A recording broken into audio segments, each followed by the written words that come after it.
सभी बहनों को राम राम। आज पृथ्वी की उत्पत्ति का प्रसंग हम सुनते हैं कथा के माध्यम से। तो यही प्रसंग है आज की कथा का। नारद जी ने कहा, भगवान आपने बतलाया है कि देवी के निमेष मात्र में ब्रह्मा की आयु पूरी हो जाती है, उसका सत्ता शून्य हो जाता है, प्राकृतिक प्रलय कहा जाता है। उस समय पृथ्वी अदृश्य हो जाती है, संपूर्ण विश्व जल में डूब जाता है, सब के सब पर ब्रह्म परमात्मा में लीन हो जाते हैं। तब उस समय पृथ्वी छिप कर कहाँ रहती है और सृष्टि के समय वह पुण्य कैसे प्रकट हो जाती है।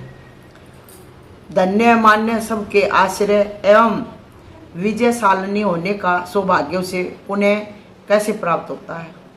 प्रभु, अब आप पृथ्वी की उत्पत्ति के मंगलमय चरित्र को सुनाने की कृपा कीजिए।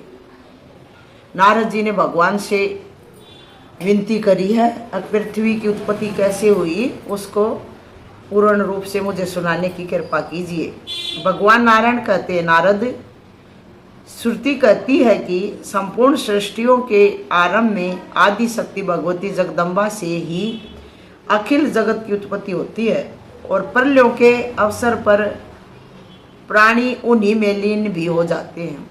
अब पृथ्वी के जन्म का प्रसंग सुनो।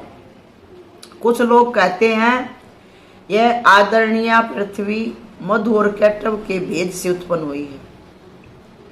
इसका भाव यह है कि उन दैत्यों के जीवन काल में पृथ्वी स्पष्ट दिखाई नहीं पड़ती थी। वे जब मर गए तब उनके शरीर से भेद निकला, वही सूर्य के तेज से सूख गया। अतः मेदिनी इस नाम से पृथ्वी विख्यात हुई। मेदिनी, पृथ्वी का एक नाम मेदिनी भी है, क्योंकि मधु और कैटव दैत्यों के उससे स्पष्ट दिखाई पड़ी थी। तो मेदिनी इस नाम से पृथ्वी विख्यात हुई। इस मत का स्पष्टीकरण सुनो। पहले सर्वत्र जल ही जल दृष्टिगोचर हो रहा था। पृथ्वी जल से ढकी हुई थी, भेद से केवल उसका स्पर्श हुआ। अतः लोग उसे मेदिनी कहने लगे। मुने, अब पृथ्वी के सार्थक जन्म का प्रसंग कहता हूँ। यह चरित्र संपूर्ण मंगल प्रदान करने वाला है। मैं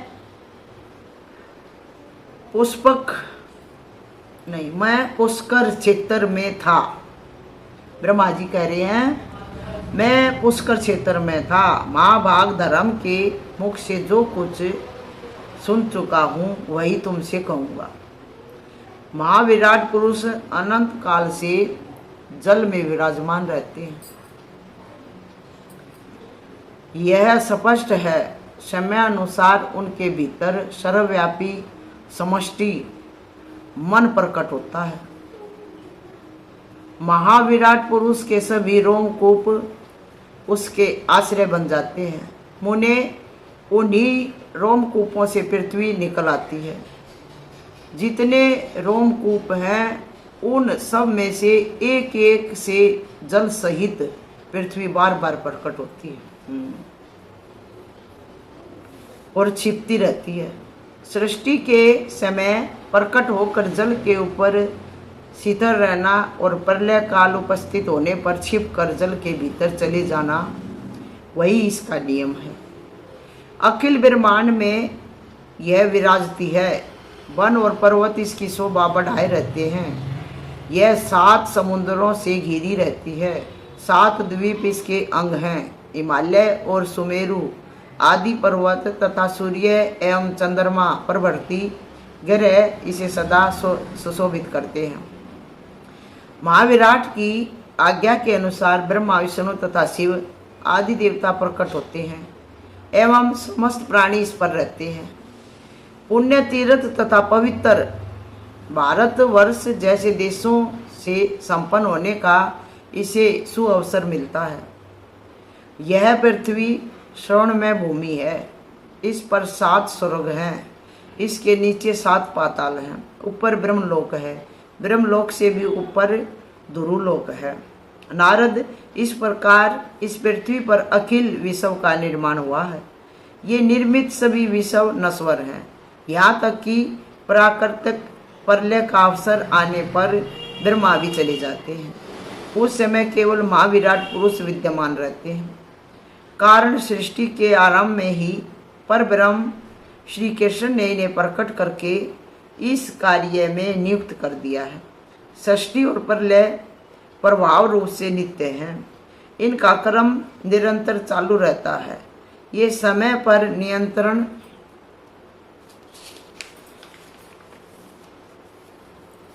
रखने वाली अदृश्य शक्ति के अधीन होकर रहते हैं। प्रभाव क्रम से पृथ्वी भी नित्य है। 12 कल्प में यह मूर्तिमान रूप से विराजमान हुई थी। 12 कल्प में यह मूर्तिमान रूप से विराजमान हुई थी और देवताओं ने इसका पूजन किया था। मुनि, मनु, गंधर्व और ब्राह्मण प्राय सभी इसकी पूजा में सम्मिलित हुए थे। उस समय भगवान का 12 अवतार हुआ था। श्रुति के सम्मत से यह पृथ्वी उनकी पत्नी के रूप में विराजमान हुई। इसमें मंगल का जन्म हुआ और मंगल से घटेश की उत्पत्ति हुई। नारद जी ने पूछा, प्रभु, देवताओं ने 12 कल्प में पृथ्वी की किस रूप से पूजा की थी? सबको आश्रय प्रदान करने वाली इस साध्वी देवी की उस कल्प में सभी पूजा करते थे। यह मूल प्रकृति ही पंजीकरण मार्ग से प्रकट है। भगवान नीचे और ऊपर के लोक में इसके विविध पूजन का प्रकार एवं मंगल के जन्म का कल्याण में प्रसंग विस्तार पूर्वक बताने की कृपा कीजिए।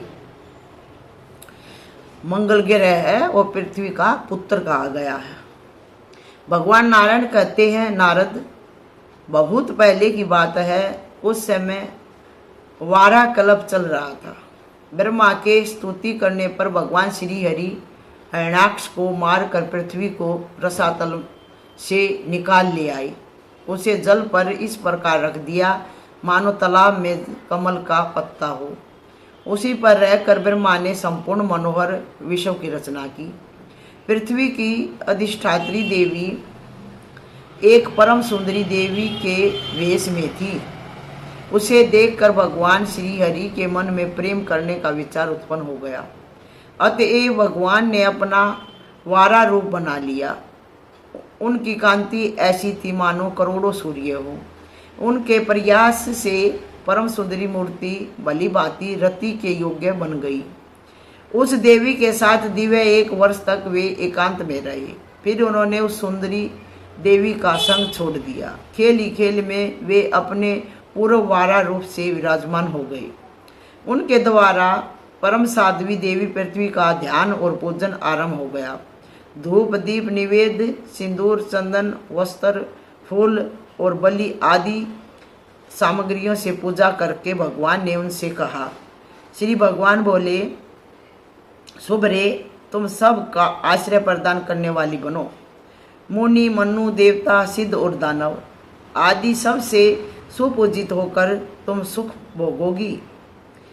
अम्बुवाची के अतिरिक्त दिन में गृह प्रवेश, गृह आरंभ, व्यापी एवं तड़ाक के निर्माण अथवा अन्य गृह कार्यों के अवसर पर देवता आदि सभी लोग मेरे वर्ग के प्रभाव से तुम्हारी पूजा करेंगे। जो मूर्ख तुम्हारी पूजा नहीं करना चाहेंगे उन्हें नरक में जाना पड़ेगा।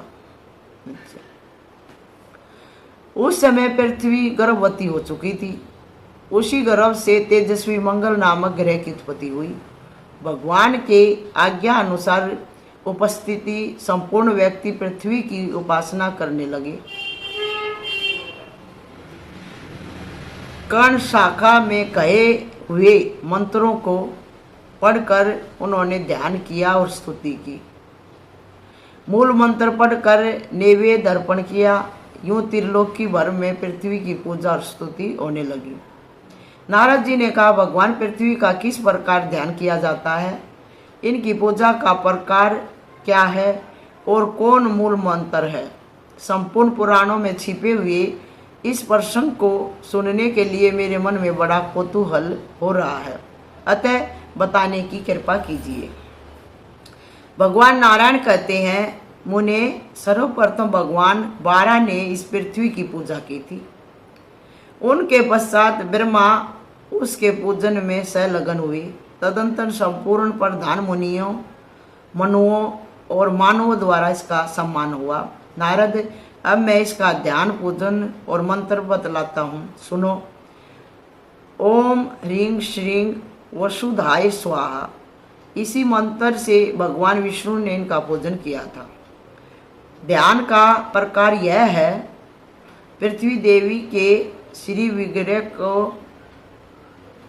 विग्रह का वर्ण स्वच्छ कमल के समान उज्जवल है। मुख ऐसा जान पड़ता है मानो शरद पूर्णिमा का चंद्रमा हो। संपूर्ण अंगों में ये चंदन लगा के रहती हैं। रतन में अलंकारों से इनकी अनुपम शोभा होती है। समस्त रत्न इनके ऊपर तथा अंदर भी विद्यमान है। रत्नों की खाने इनको गौरवंती किए हुए हैं। ये विशुद्ध चिन्मय वस्त्र धारण किए रहती हैं। इनके मुख मंडल पर मुस्कान छाई है। सभी लोग इनकी उपासना करते हैं। ऐसी भगवती पृथ्वी की मैं आराधना करता हूँ। इसी प्रकार ध्यान करके सब लोगों ने पृथ्वी की पूजा की। विपेंद्र, अब कर्णव शाखा में प्रतिपादित इनकी स्तुति सुनो। वहाँ श्री नारायण ने कहा है, भगवती जय, तुम जल के आधार हो। तुम्हारे अंदर जल का रहना स्वाभाविक गुण है। तुम सबको जल प्रदान करती हो। भगवान श्री हरि यज्ञवारा रूप से पधारे थे और तुम उनकी पत्नी बनी थी। तुम विजय संपन्न, मंगलमयी, मंगल का आश्रय तथा मंगल प्रदा हो। देवी, मुझे जय देने की कृपा करो। भवे मंगलेश, मैं मंगल प्राप्ति के लिए तुमसे प्रार्थना करता हूँ, अतः कृपा मुझे मंगल प्रदान करो। सबको आश्रय देने वाली देवी, तुम सर्वज्ञा एवं सर्वशक्ति समन्विता हो। सबकी अभिलाषा पूर्ण करने वाली भगवती भवे, तुम मेरा संपूर्ण अभिष्ट कार्य संपन्न कर दो। तुम्हारा विग्रह पुण्यमय है। तुम पुण्यों की बीज हो। तुम्हें भगवती सनातनी कहा जाता है। भवे, तुम पुण्य आश्रय, पुण्यों की आस्पद तथा पुण्य पर्दा हो। तुम पुण्याश्रय, पुण्यों की आस्पद तथा पुण्य पर्दा हो। संपूर्ण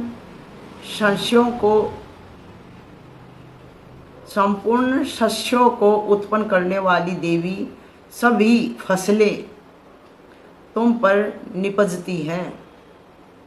तुम खेतियों से लहराती रहती हो। अंत में सभी खेतियां तुम्हारे ही भीतर लीन हो जाती हैं। भवे, तुम्हारा सर्वांग ही सस्यमय है। भूमे, तुम राजाओं के सर्वस्व हो। राजा लोग सदा तुम्हारा सम्मान करते हैं। राजाओं को सुखी बनाने वाली भगवती भूमेद, तुम मुझे भूमि देने की कृपा करो। नारद, यह स्तोत्र परम पवित्र है। जो पुरुष प्रातः काल इसका पाठ करता है, उसे बलवान राजा होने का सौभाग्य अनेक जन्मों के लिए प्राप्त होता है। इसे पढ़ने से मनुष्य पृथ्वी के दान से उत्पन्न पुण्य के अधिकारी बन जाते हैं। पृथ्वी दान के अपहरण से दूसरों के कुएं को बिना उसकी आज्ञा लिए खोदने से, अम्बुवाची योग में पृथ्वी को खनने से, दूसरे की भूमि का अपहरण करने से जो पाप होते हैं, उन पापों का उच्छेद करने के लिए यह परम उपयोगी है। दोबारा से सुनो बहनों।